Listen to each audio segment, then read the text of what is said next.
आता आपल्या आवडत्या मालिकेचे संपूर्ण भाग मालिका प्रसारित झाल्यानंतर लगेचच पाहू शकता पूर्णपणे मोफत फक्त सन नेक्स्ट वर। नाही, तुम्ही म्हणाला तसंच झालंय। आमच्या दोघांमध्ये अंतर निर्माण झालंय आणि यांचा असा आरोप आहे माझ्यावर की मी त्यांना फसवलंय। मला हा आरोप सहन होत नाहीये। पहिली गोष्ट, तुझ्यावरचे आरोप हा तुझा भोग आहे, ते नियतीने लिहिलं। पण हा जो कोणी तुझ्यावर आरोप करतोय ना, त्याला विचार, त्याने कधी कोणाची किंमत केली आहे, कधी कुठल्या नात्याची जबाबदारी पार पाडली आहे।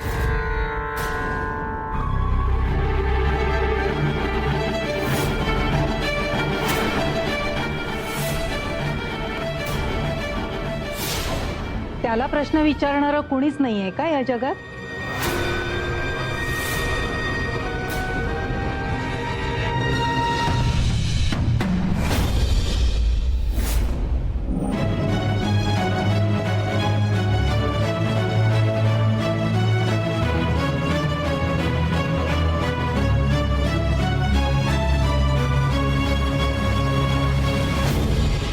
या कोण आहेत बाई?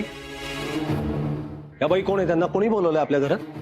गौतम, प्रश्न माझ्या बाबतीत आहे, मला विचार। नाही, तुमच्याशी काही बोलायची मला गरजच वाटत नाही आणि मुळात त्यांना माझ्या बाजूला याची परवानगी कोणी दिली? तुम्ही उठा आधी, चला चला उठा, निघा।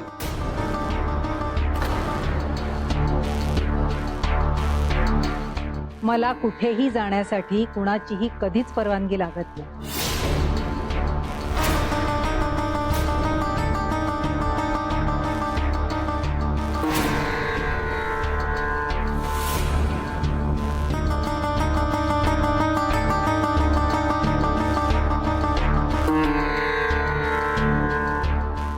या घरात ही रेष आखून या घराचे 2 भाग तू केलेस ना,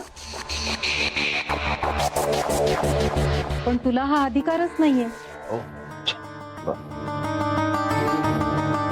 ज्या दिवशी अग्नीच्या साक्षीने तू मंजिरी बरोबर लग्न केलंस, त्या दिवशी तुझं जे काही आहे ते सगळं तिचं झालं।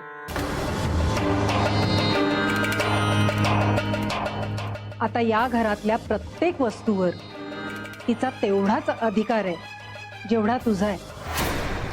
असा एखाद्याचा हक्क कसा हिरावून घेऊ शकतोस? कोण आहे? कोण आहे त्या? आणि माझ्या घरात येऊन ह्या का मला या बाबतीत सल्ले देत आहेत? हे बघा, नका या बाबतीत मला कुठलेही सल्ले वगैरे द्यायला जाऊ। त्यापेक्षा जिच्याविषयी तुम्ही बोलताय ना, जिचा एवढा पुळका आलाय ना तुम्हाला, ती तापानी फणफणली आहे। एवढीच काळजी असेल तर तिला आराम करायचा सल्ला द्या आणि तुम्ही निघा इथनं प्लीज। हा अहंकार आहे की उद्दामपणा?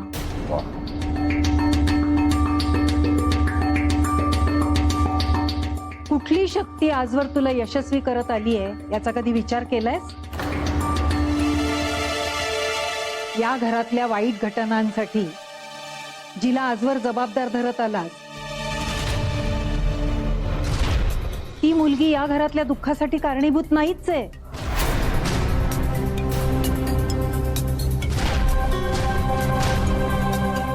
या घरातल्या प्रत्येक वाईट घटनेसाठी तू जबाबदार आहे आणि तुझा अहंकार।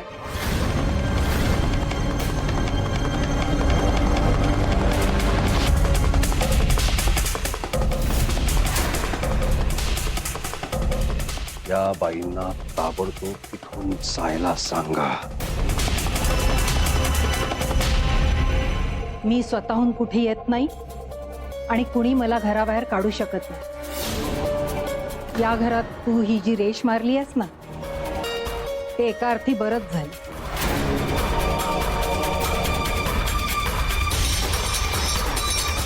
कारण आता मला स्पष्ट कळतंय, तुझ्या बाजूला मला हुंदके ऐकू येत आहेत, शुभदाचे हुंदके।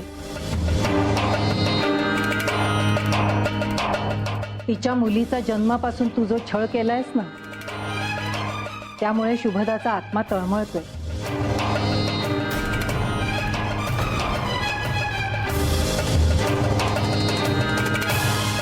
तिचे अश्रू इथल्या कणाकणात जाणवत आहेत।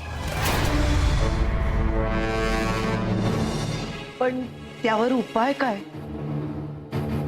मी गेल्या वेळी सांगितला होता तोच.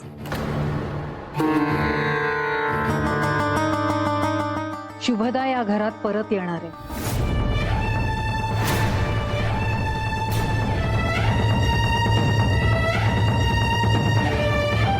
आणि तोच तुमच्या सगळ्यांच्या दुःखावरचा एकमेव उपाय आहे.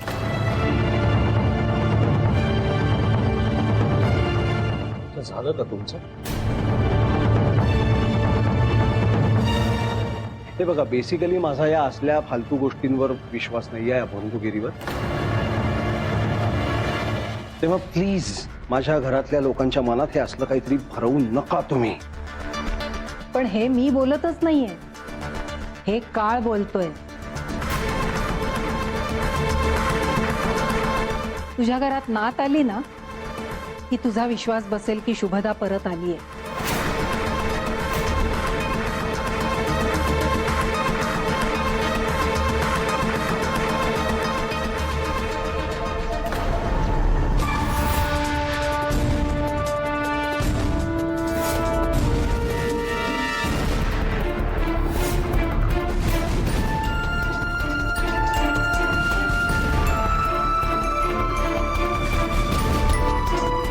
पाहिलंस?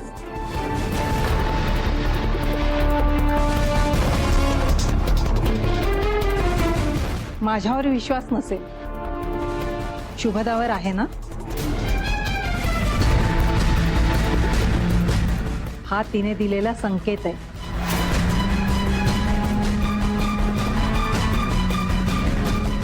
एक लक्षात ठेव, तुझ्या मुलीच्या डोळ्यात आलेला प्रत्येक अश्रू या घराला दुःखी करत राहील.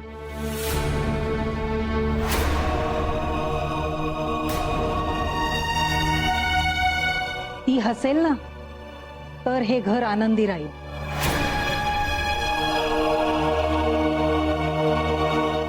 गुरुमाई, मला कधीच बाबांचा राग आला नाही.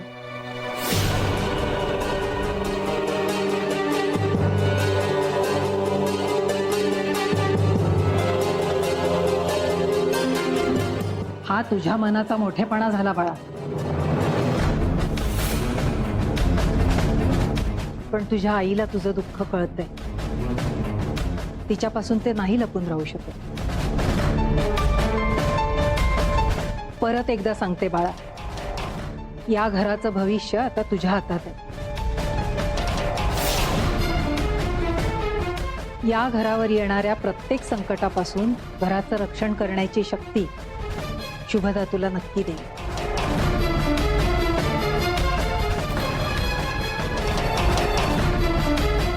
तुझी नात येईल ना, निदान तिला तरी प्रेम दे.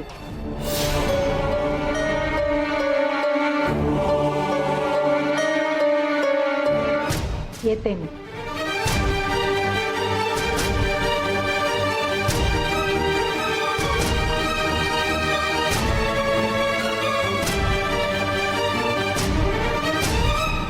आपल्या घरात घडणारी प्रत्येक गोष्ट, होणारी प्रत्येक चर्चा चव्हाट्यावर आणायचा नाद लागलाय का तुम्हा लोकांना?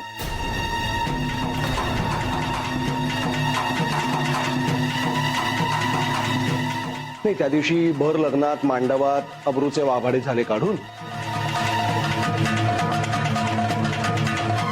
आता ह्या कोण कुठली बाई ती घरात येते, मला वाटेल तसं बोलतेय. हा, काय चाललंय? कोण माणसं गोळा करून ठेवताय तुम्ही घरात?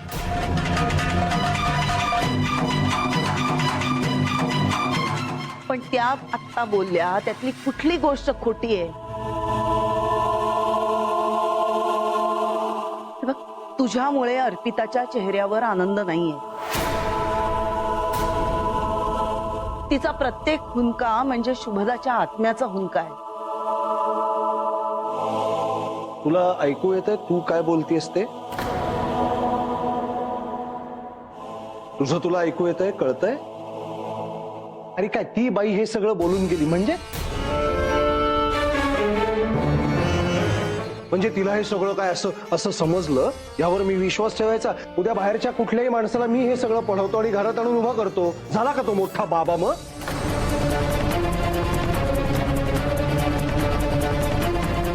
कुठल्या अंधश्रद्धा कवटाळून बसलायत? काळ कुठे चाललाय तुमचा? त्यापेक्षा हे आजारी माणूस आहे ना घरात, त्याची काळजी घ्या, त्यांच्याकडे लक्ष द्या, जरा आराम मिळू दे त्यांना. गुरुमाई बोलवत आहेत घरात.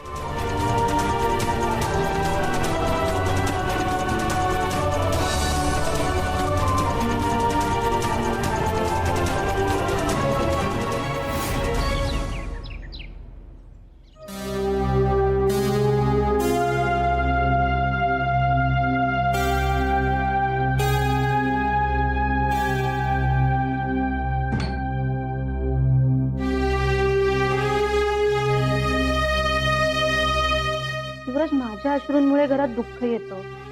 आईचे हुंदके ऐकू येतात. हे असं का म्हणाले असतील गुरुमाई?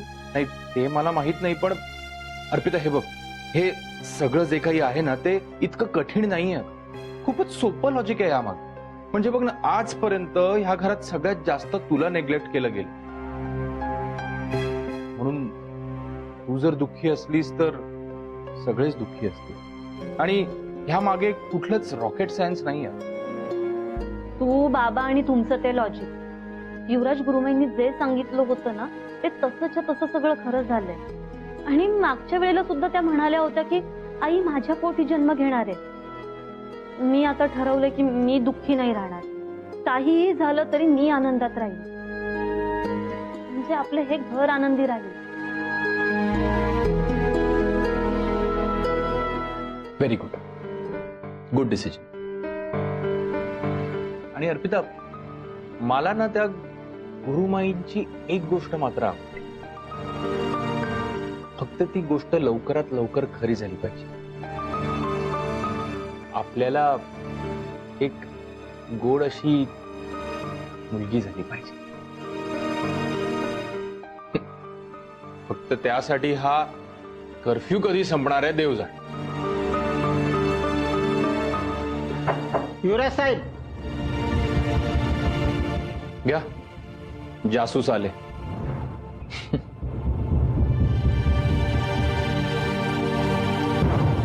बोला. तुम्हाला साहेबांनी बोलवलंय. आलो.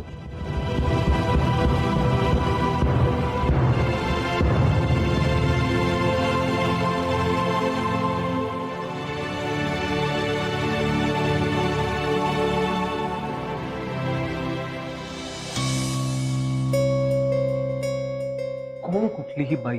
हा, काय माझ्या घरात येऊन मला हे? आणि ही येणार आहे, ही आली आहे, हे तुला माहिती होतं ना युवराज? म्हणून मला या असलं कामात वगैरे अडकवून ठेवायचं होतं ना, खोलीत जाऊन काम करत बसूया वगैरे. हो सर, मला माहित होतं, पण मला हे सुद्धा माहित होतं की त्या इथे आलेल्या तुम्हाला आवडणार नाही. म्हणून मी हे सगळं मुद्दाम तुम्हाला अडू. त्या घरात सगळे खोटं वागतात माझ्याशी. मी म्हटलं होतं तुला त्या दिवशी, आता माझा कोणावर विश्वास असेल तर तो फक्त तुझ्यावर. आणि तू जर असा वागायला लागलास, त्यांच्या बाजूनी झुकायला लागलास तर गौतम सर, पण मला सांगा, मी तरी काय करू? मी सांगितलं होतं तुम्हाला, मी खरंच कन्फ्युज्ड आहे. मी तुमच्या बाजूने सुद्धा आहे आणि त्यांच्या बाजूने सुद्धा. हो, आई, आजी आणि तुमच्यामध्ये मी अशी निवड कशी काय करू? माझी जी ओढाताण होते ना, ती खरंच फक्त मलाच माहिती. अहो, माझ्यासाठी तुम्ही सगळेच एक फॅमिली आहात सर. सर, तुम्ही झटक्यात सगळ्यांना दूर केलं. पण आय एम सॉरी, मला हे नाही जमणार. माझी जी ओढाताण होते ना, ती खरंच फक्त मलाच माहिती. अहो, माझ्यासाठी तुम्ही सगळेच एक फॅमिली आहात सर. सर, तुम्ही झटक्यात सगळ्यांना दूर केलं. पण आय एम सॉरी, मला हे नाही जमणार.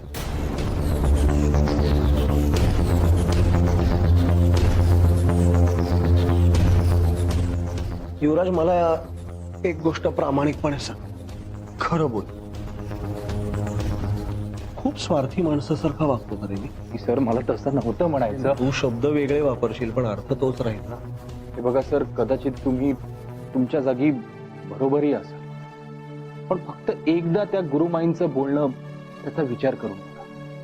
नाही, माझा सुद्धा या असल्या गोष्टींवर विश्वास नाहीये, पण अहो, जर घरात एखादी व्यक्ती सतत दुःखी असेल तर ते घर आनंदी कसं राहील? अहो सर, आपण एका घरात राहतो, एका कुटुंबात राहतो, त्यामुळे कोणाच्याही डोळ्यात अश्रू येऊ नयेत ही जबाबदारी आपली नाही का? विशेषतः ती एक व्यक्ती तुझी बायको असणार, हो ना? सर, माझ्या मम्मीने मला एक गोष्ट शिकवली, नात्यांचा नेहमी आदर करावा, आणि मी तेच करतो. जसा मी तुमचा आदर करतोय तसाच मी माझ्या बायकोचा सुद्धा आदर करतो, आणि मी ते नेहमी करत राहीन. ही गोष्ट जर तुम्हाला पटत नसेल तर त्यासाठी खरंच मला माफ करा. येतो सर.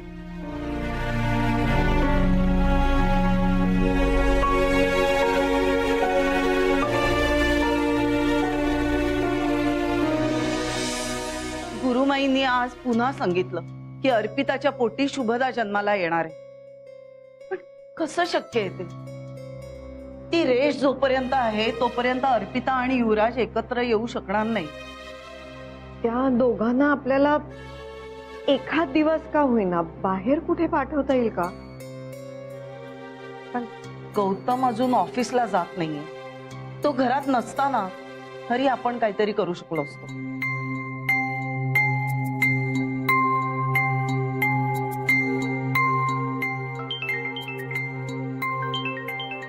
खानविलकर, नमस्कार मॅडम. सरांची तब्येत कशी आहे? बरी आहे आता सरांची तब्येत. तुम्ही आज मला कसा काय फोन केला? नाही, ते आता ऑफिसला येत नसल्यामुळे बरीच कामं खोळंबलेली आहेत. आणि आज तर नवीन सॉफ्टवेअर डेव्हलपमेंटची फार महत्वाची मीटिंग आहे. मी म्हटलं आधी तुमची परवानगी घ्यावी. येऊ शकतील का ते? बरी आहे ना तब्येत त्यांची आता? हो हो, सरांची तब्येत तशी आता बरी आहे. उलट मी तर म्हणते ऑफिसला आले तर त्यांना बरं वाटेल. तुम्ही त्यांनाच फोन करा ना आणि बोलवूनच घ्या ऑफिसमध्ये. बरं मॅडम. ओके. आई, माई म्हणाल्या होत्या ना, शुभदा ताईच आपल्याला मार्ग दाखवतील. तसंच झालं बघा. शुभदा ग्रुप ऑफ इंडस्ट्रीजनी आपल्याला मार्ग दाखवलाय. खानविलकर म्हणत होते अतिशय महत्वाचं काम आहे, त्यामुळे यांना बोलावून घेतलं पाहिजे. आता हे जर का ऑफिसला गेले तर आपण अर्पिता आणि युवराजला फार्म हाऊसवर पाठवू शकतो, नाही का? फार्म हाऊस तसं जवळ आहे, त्यामुळे हे ऑफिस मधून परत येईपर्यंत या दोघांना रात्री परत बोलवून घेऊया. हो, हे सहज शक्य आहे. मी आत्ताच जाऊन अर्पिताला तयार व्हायला सांगते. मी पण येते ना. नको, तू शक्यतो गौतमच्या समोर यायचं नाहीस असं आपण ठरवलंय की नाही? आणि तसंही आज गुरुमाईंच्या निमित्ताने तुम्ही दोघं एकमेकांसमोर आला होता. मग आता शांतपणे खोलीत बस. येते.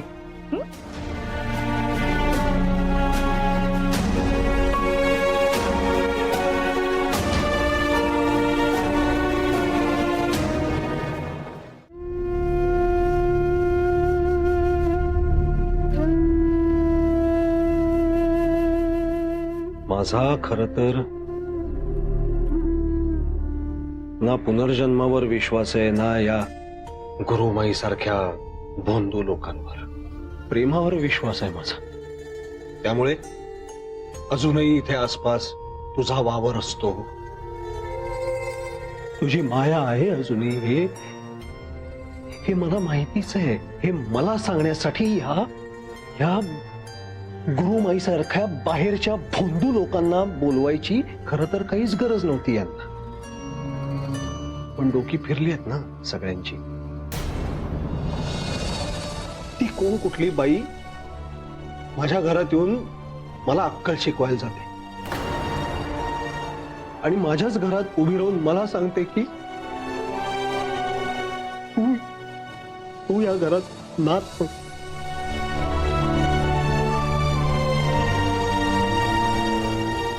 आणि हो शुभी, मी मान्य करतो, ते ऐकलं ना तेव्हा हल्लो मी क्षणभर. एक चित्र डोळ्यासमोर तरळून गेलं एक क्षणभर की हा खरंच चमत्कार घडलाय. आणि त्या क्षणीच यांचा डाव लक्षात आला माझ्या. मला हवीच आहेस ग तू आयुष्यात एकदा तरी परत भेटायला. पण ह्या माझ्या वीक पॉइंटचा वापर करून हे लोक मला काय सांगू पाहत होते, तू या घरात नात म्हणून येणारस या मुलीच्या पोटी. कारण त्यांना माहितीये एकदा असं काही घडलं की तू आलीस इथे जन्माला म्हटल्यावर मी त्या मुलीला, जिला मी मुलगी मानत नाही आणि मानणारही नाही, पण तूच म्हटल्यावर आणि यांचा डाव साधला जाईल. पण नाही शोध, नाही. युवराजवर ऑलरेडी खूप मोठा अन्याय झालाय. आता हे जर असं काही घडलं तर त्याच्या आयुष्यात अजून खूप मोठे प्रॉब्लेम्स उभे राहतील. म्हणजे तू खरंच कदाचित माझ्या समोर येऊ शकतेस कुठल्या तरी स्वरूपात, कुठल्या तरी रूपात. ही शक्यता जरी खरी मानली ना तरी त्यासाठी मी युवराजचं आयुष्य कोणाला लावणार नाही, पण कोणाला लावू देणार नाही.